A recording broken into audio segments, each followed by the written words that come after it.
Hi, this is a response to Jezuzfreek 777 who made a rant video regarding gay marriage, abortion, and Christians he disagrees with. He laments, apparently, the fact that Barack Obama is coming out of the closet, if you will, and pretty much has said that he supports gay marriage, and he's pretty much the first president to acknowledge that LGBTQ people actually exist. But what appears to comfort him is the fact that North Carolina decided recently, as you've seen in the news, to say to gay people what they can or cannot do in their own private lives. Of course, as all these fundamentalist Christians will do, he rants about abortion. It's pretty much a classic by now, right? Jezuzfreek, I want you to know something regarding my philosophy. First of all, I'm not a believer. None of that. I don't follow your ridiculous guidelines for life, if you can call them guidelines or an excuse thereof. And my belief is that if people don't harm you when doing a particular action or whatnot, there's really no reason to get involved in it in the first place.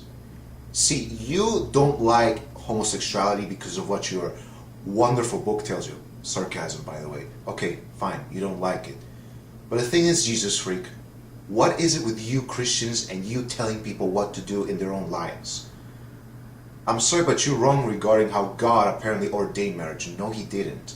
First of all, I don't believe that such a sky fairy exists.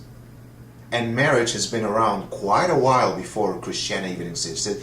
It's been around everywhere in some form or another, and we've had polyamorous marriage, polygamy, which is actually found in your holy book, by the way.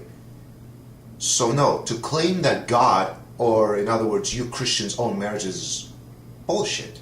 Yeah, bullshit, basically. So with that in mind, I want to ask you a question. This goes for you fundamentalists, you people who have a problem with everything that is not in your wonderful religion. What is the harm? I mean, are there cases of gay or pink stormtroopers marching into houses and taking people to the lavender concentration camp to re-indoctrinate them with the gay lifestyle? Is there?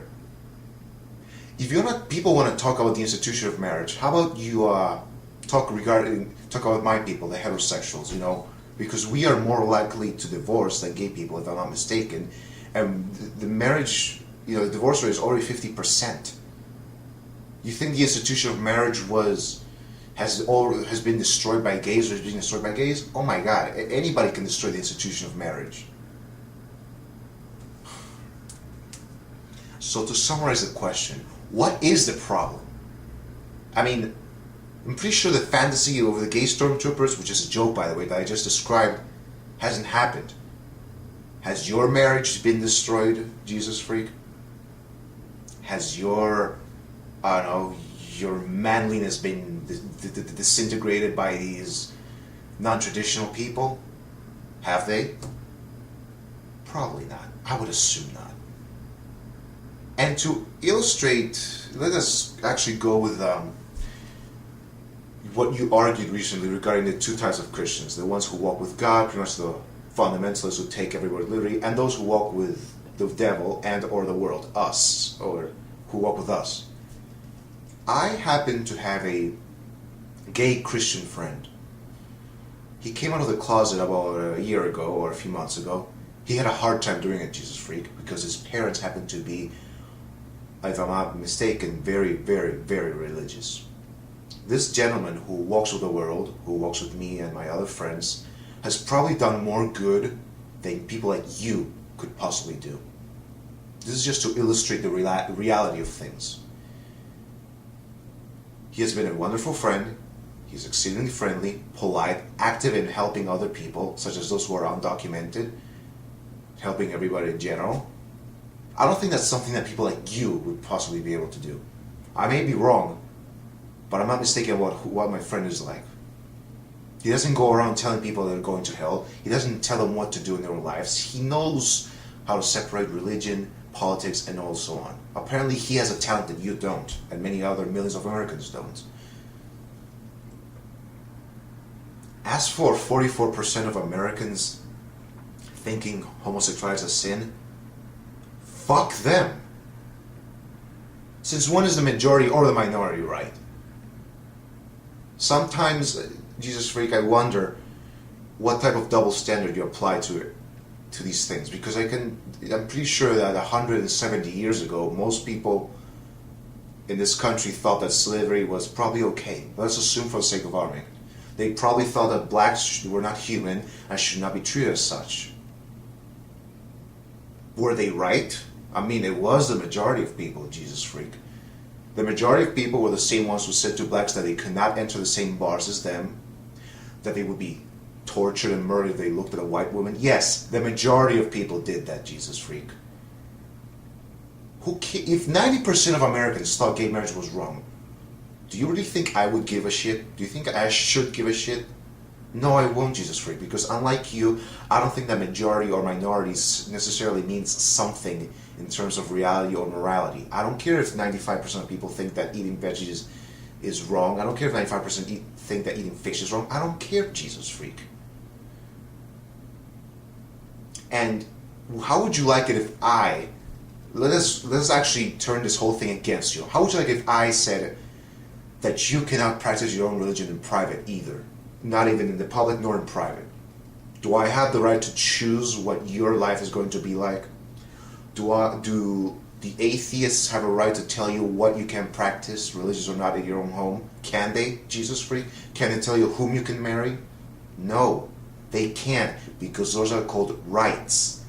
I don't remember, the Constitution being a lottery game. It isn't. You think the Founding Fathers asked the majority of Americans what was going to happen with the whole Revolutionary War? You think that the 13th Amendment was passed via popular vote? You think that the 1964 Civil Rights Act was passed via popular vote? None of those were, my friend. They weren't.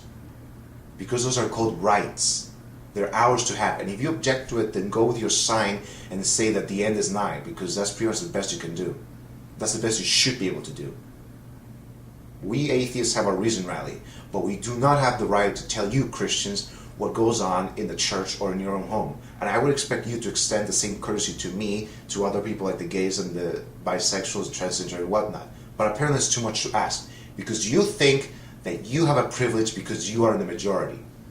I'm sorry that you think that way, Jezuzfreek, because if you were in Saudi Arabia, you would probably adopt my mentality.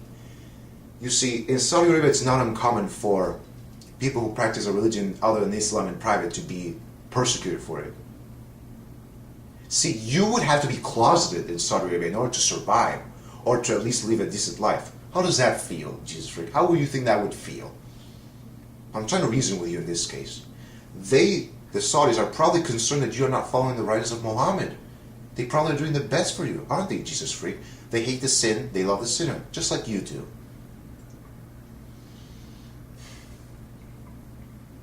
It's funny. I wonder if these fundamentalist Christians who live in our country, if they were to move to Saudi Arabia, live there for a year, in fear of their lives or their well-being for their religion, how would they come back? Would they come back as pinko liberals? I would hope so. Only a religious mentality or a fanatic mentality like yours, Jezuzfreek, leads you to think like this.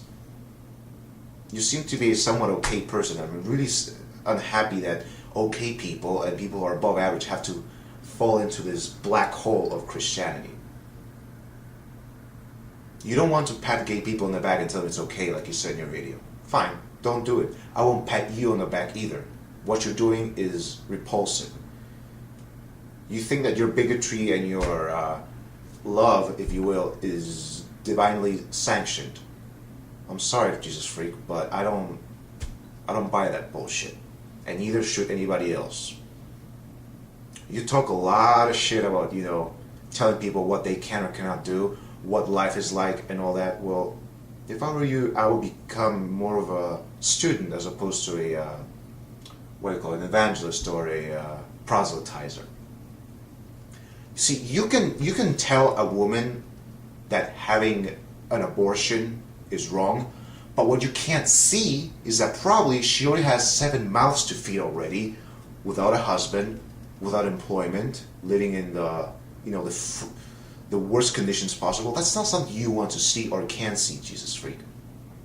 If somebody like Mother Teresa, which plenty of Christians adore, actually had seen what really goes on and what the statistics are, what those pretty numbers are, she would probably not say that abortion was the greatest evil. She would not have gone all the way to Ireland, or, I'm sorry, that was a mistake. She would not have traveled all the way to Ireland, this is not abortion regarding, now she would not have traveled to, fight against divorce. She would probably realize that women's rights begin with their bodies. Just like her, you failed to see that. If you didn't believe in God, Jezuzfreek, I don't think you would necessarily be anti-abortion. That's an oversimplification, but let's work with it nonetheless. You talk too much about how so many babies have been saved. Oh, the wonderful four-legged infants who keep parents awake and drain our resources. Yes, those wonderful infants. But I wonder, Jezuzfreek, what happens to the women who can't get abortions and need them in order to survive? It's not a question of only having mouths to feed. It's a question of the medicine of it, because you, first of all, are statistically more likely to die from giving birth than an abortion. Second, what happens to women who don't have access to even sterilized materials or live in a patriarchal society? Ours is kind of a patriarchal society too, Jezuzfreek. Christians are very good at one thing, I would say. They make an issue out of a non-issue. Contraceptives. Oh, I can't because my Bible tells me to fuck as much as possible, have a lot of kids, while at the same time depriving teenagers of sex education. War. Oh, we have to fight all these people to protect our country, whatever.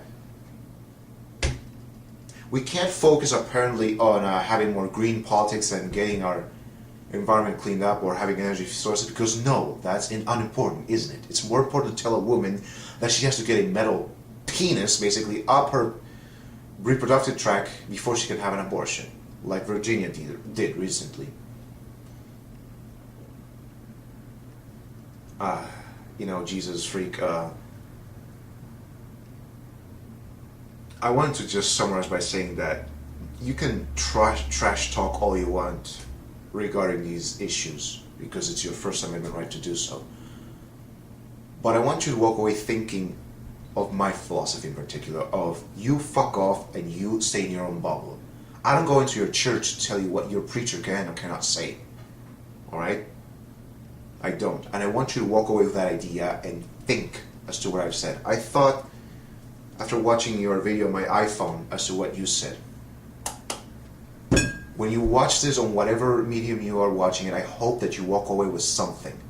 I can't hope to possibly change you. You're a 40 or 30-year-old grown man, and you probably just made your life decision. But I would appreciate it that you walk away with something new that you learned. If possible, reply to this video, have a conversation with me. Fine, we can go through that. But then again, I'm not patting you on the back, and I certainly will not.